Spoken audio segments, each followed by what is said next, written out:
और चप्पे चप्पे पुलिस लगी थी और प्रशासन चाह रहा था कि पर्चा मतलब भरा न दिया जाए और लाठी भी चार्ज हो गई है जब पर्चा भरने सब गए हैं तो। लेकिन हम लोग मजबूती से पर्चा भरा गया और जो हम लोग चाहेंगे कि 22 में अपनी सरकार बने। इसके लिए जो है मीडिया भाई को बधाई देती हूँ, धन्यवाद देती हूँ कि आप लोग जो है साथ नहीं रहेंगे तो कोई है नहीं। नमस्ते। 137 विधानसभा क्षेत्र से आप पूर्व विधायक, पहले विधायक रही हैं, अब पूर्व विधायक हैं, क्या आप फिर दोबारा वहीं उसी क्षेत्र से मैदान में आएंगे और कैसे आपके क्षेत्र में कार्य हो रहा है जो वर्तमान विधायक हैं? हम लोग की जब सरकार थी समाजवादी पार्टी की और हम वहाँ से एमएलए थे तो 2012 से 2017 तक रामपुर कारखाना में विकास का चारों तरफ काम हुआ था। 5 बड़े पक्के पुल से लेकर के बड़ी बड़ी सड़कें, 4 लेन 2 लेन सारी सड़कें बनाई गई। टाउन एरिया समाजवादियों द्वारा बनाया गया और बरियारपुर को जो कि एक गांव था। और उसके अलावा बिजली का जो सब स्टेशन 132 का बिठाया गया यहाँ पर। उसके अलावा तमाम बड़े छोटे काम हुए जो जनहित के काम थे। और मैं समझती हूँ कि उस 5 साल के बाद कोई ऐसा काम नहीं हुआ रामपुर कारखाना में जिससे कि जनता कहे कि हाँ इस सरकार में कुछ भी उनको लाभ मिला इस सरकार को बनाने का। जनता ने बड़े उत्साह के साथ वोट दिया था और सरकार बनाई थी, लेकिन उन्हें छल के अलावा कुछ नहीं मिला। हर जगह झूठ बोला गया, उनसे झूठे वादे किए गए और कुछ भी उन्हें नहीं दिया गया। आप जा कर के देखें सड़कों पर जगह जगह जो है सड़कें टूटी हुई हैं, गड्ढे हैं और लोगों को चलने में दिक्कतें हैं, गाड़ी चलाने में दिक्कतें हैं। पूरा गाड़ी का पहिया डूब जाता है पानी के अंदर।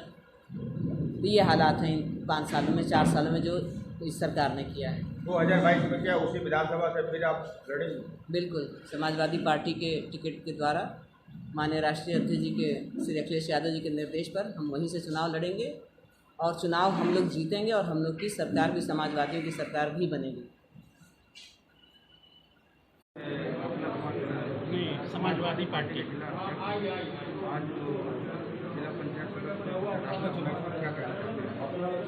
देखिए, शासन सत्ता के दबाव में जो पुलिसिया उत्पीड़न है पूरे जनपद के जो हमारे प्रत्याशी हैं उनके ऊपर और जो हमारे समर्थक जिला पंचायत के सदस्य हैं उनके ऊपर लगातार जारी है।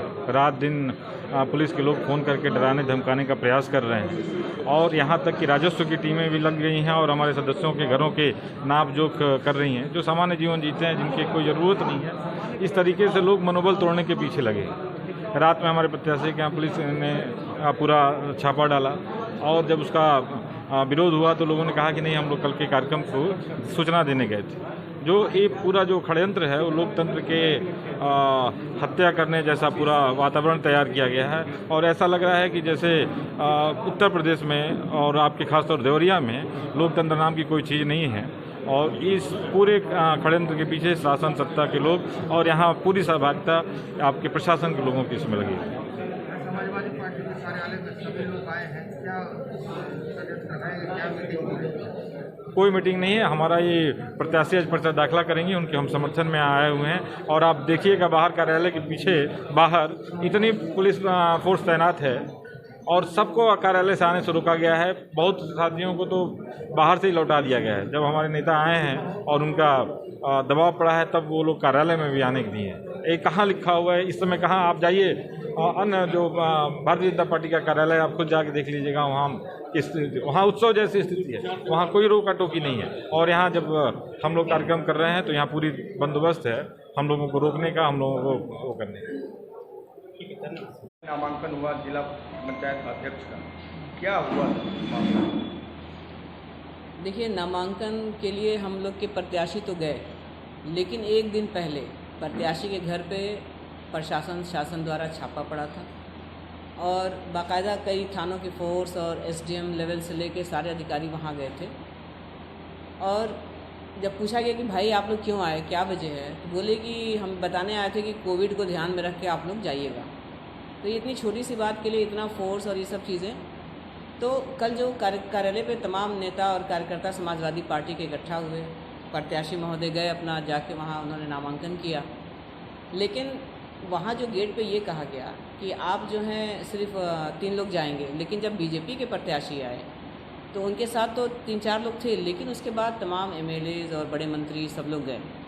तो कार्यकर्ताओं की यही मांग थी कि भाई जब आप नियम कानून बनाए हैं तो सबके लिए लागू हो एक जैसा, और आप जब इनको 9 लोग को भेज रहे हैं तो हमारे यहाँ से 3-4 लोग और क्यों नहीं जा सकते। इसी बात पे कार्यकर्ता अपनी मांग कर रहे थे। तो उतने में एसपी साहब आए और उनकी कुछ विधायक जी से कुछ कहा सुनी हुई और उसी में लाठीचार्ज भी हुआ।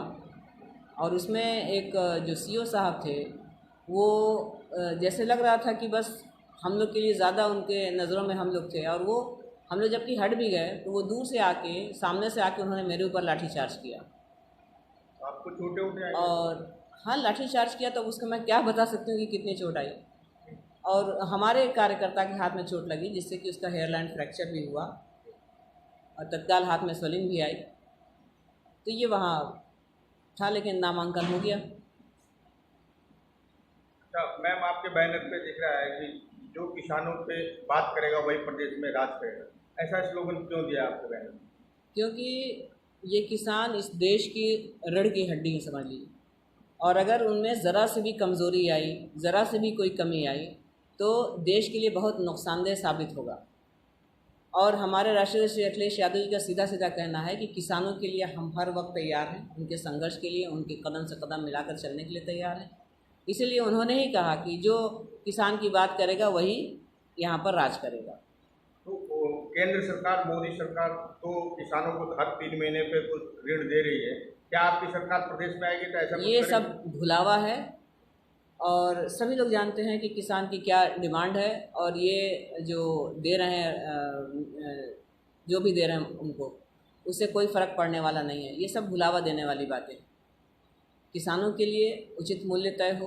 उन्होंने कहा था कि किसानों की आय दुगनी होगी। आज एक किसान से भी आप पूछ लें कि उनकी आय क्या है तो आपको हकीकत का तभी पता चलेगा। मैम महंगाई पर क्या कहेंगे आप? महंगाई एक गरीब आदमी से पूछिए जिसको इतनी परेशानी है सरसों का तेल के लिए, उसको खाने के लिए, दाल चावल के लिए कितनी परेशानी उठानी पड़ रही है, आप उनसे पूछिए तो आपको सही तौर से लगेगा कि हाँ महंगाई कितनी बुरी चीज़ है। डीजल और पेट्रोल के डेली बढ़ोतरी हो रही है। महंगाई में ये भी तो आता है ना। हाँ, तो इसमें ज़्यादा संघर्ष हो रहा है लोगों का। तो संघर्ष की बात है ना। अगर डीजल बढ़ेगा तो जाहिर सी बात है कि हर चीज़ का दाम बढ़ेगा, और जब हर चीज़ का दाम बढ़ेगा तो गरीब कहाँ जाएंगे, कहाँ से ले आएंगे, कैसे खाएंगे, कैसे गुजर बसर होगा।